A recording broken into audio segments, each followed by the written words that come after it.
Via Zoom, I'm talking with Liam Carson. He happens to be the Assistant Operations Manager with the St. Lawrence Parks Commission.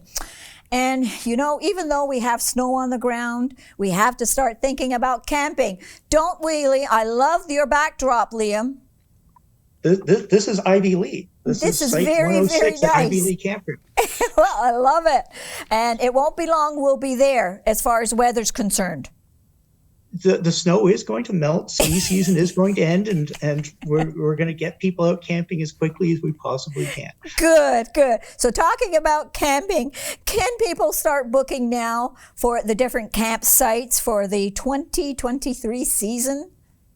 Yes, absolutely. The stlawrenceparks.com website is up and working, and people can make reservations for campsites and for cabins. It's all set to go. It's all set to go. So a couple of things about the campsites themselves. When people sign up, and I'm not going to go into any pricing or anything like that because there's so many options that they can choose from. But with regards to vehicles, if there's like two families that are coming to a campsite, is there just the one vehicle, or can two vehicles actually be on that site? So our rules are that you can have up to 6 people on a campsite, and the campsite comes with 1 complimentary vehicle. If you bring a second vehicle to spend the night, there is a fee for that. Okay. I just wanted to make sure that people understood that. And so what is included at a campsite? If I book and I'm coming with my tent, what are you going to give me beside the ground? Well, hopefully there'll be a bit of grass on top of that, and maybe a tree or 2 on top of that. Thank you. We'll have a campsite. We'll have a fireplace, a fire pit. It will not have a grill. It's just a place where you can, burn your firewood. We do sell firewood at our stores. Generally, there'll be a view, a nice breeze, some decent weather on good days, and a lot of positive family experiences you'll have to provide for yourselves. Awesome. That I like. Now, for those that are not in a tent but do have the larger RVs, are there services available on most of the campgrounds? All of our campgrounds do have sites with electric. We have, depending on the campground, there's kind of a different profile. Yes. But the folks with the big RVs, they want a long pad. They ideally want 30 or 50 amp electrical service, water. We even have some campgrounds that have sewage attachments for it. But we still have waterfront sites and tent sites for people who prefer that sort of experience. We try to maintain a menu of things to accommodate everybody. Actually, I think I was reading somewhere, are there still some cabins or cottages on some of the campgrounds? I was reading a little bit about this, and I thought, I wonder if they still have these. Yes, so we have, I think it's probably 32 different types of group accommodations, mostly camper cabins that will sleep 6 people. They've got a queen-size bed and a bunk bed in the back room. The front room has a kitchen area with a futon that you can sleep on, and a microwave and a refrigerator. There's water available outside, but there's no plumbing in those buildings. And we have quite a number of them. They're very popular. We also have some mini cabins at Millrush and at Woodlands. We have a family lodge at Woodlands as well, which is quite the experience. It's a larger building. It sleeps 8. It's got 3 separate bedrooms, and it's got a washroom in it with a shower and everything. And it's kind of off to itself. So it's quite a nice place for family get-togethers. It even has a couple of associated trailer campsites that can only be booked with the lodge. So if you're getting your family together and get a group of people, it's just a really unique location. And at the top end of our experiences be the tree house, the Robin's Roost at the Upper Canada Migratory Bird Sanctuary. It's got its own little private beach, and it comes with its own canoe, and it's a 2-story tree house. A 2-story? About 10 feet. 2-story.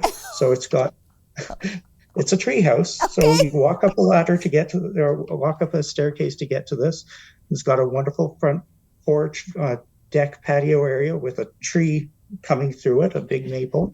And it's basically a 2-story cabin. It's got a loft, which is its own sort of queen-size bedroom with a view out through the glass to the St. Lawrence out there. And downstairs is a washroom and a queen-size bedroom and a full-service kitchen as well. I would think that would be very popular. A tree house. It does book early and often. It does very, very well. And it for me, it's I've gone there with family members, and if you take a couple of couples, it's just a wonderful thing. Kids love to run around in those sorts of spaces. Oh, that's nice. Can we talk a little bit about Browns Bay Campground and Beach? Like, it's being closed because I've been doing some work there. Is the seawall, how is that coming along? Is that finished yet, or are they still It's working my on understanding that the seawall is pretty much complete. We still have construction to do. Right now, they're doing the masonry over the winter for the new washroom and canteen building. Yes. And, I think there's work being done on a septic bed and a bunch of things. If you think about it, we've had that place in operation for quite some time. It goes back to the 1930s, and we've been operating it since the late 1950s, early 1960s. So this is the first big refresh that this property has gotten in all that time. Wow. And we're very proud of what it's going to be for us going forward. And as soon as the construction people say that everything's up and working, we'll open it. We expect it to open sometime this spring, worst case early summer. Really? So you think by spring it will be ready to? Oh, isn't that wonderful? Spring or early summer, but anytime people are doing construction work, I've always been leery about putting out a date when we know for sure it's going to be open. Yes. We are going to make sure everything is exactly right before we open it. But yeah, it'll be available for people to come for day use and for camping this summer. Oh, wonderful. Oh, I'm so glad to hear that, because Browns Bay is such a it's an experience. People have to go to Browns Bay. I mean, everybody talks about it. It's got a gorgeous view. It's a wonderful location. It's a beautiful drive. It's a great front door to that community. It's really important to the community, and we recognize that, and we're putting every effort into making sure that it's done and done right.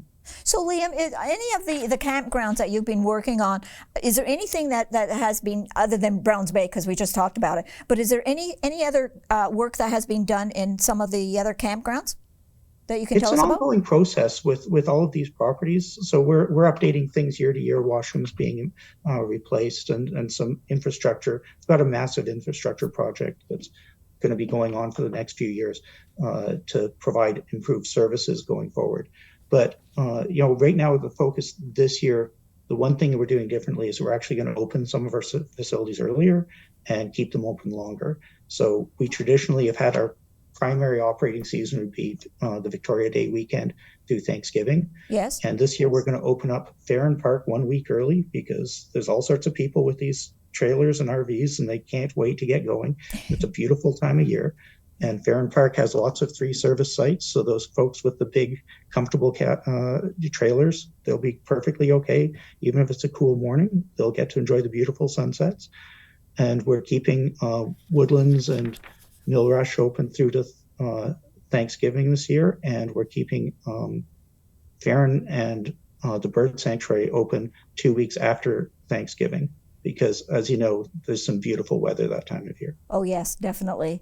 Liam, thank you. It's always a pleasure to talk to you, and I won't forget that you were teasing me with your backdrop. I've got snow up here. It's your neighborhood. This is where you live. Lucky. You take care. All the best to you, okay?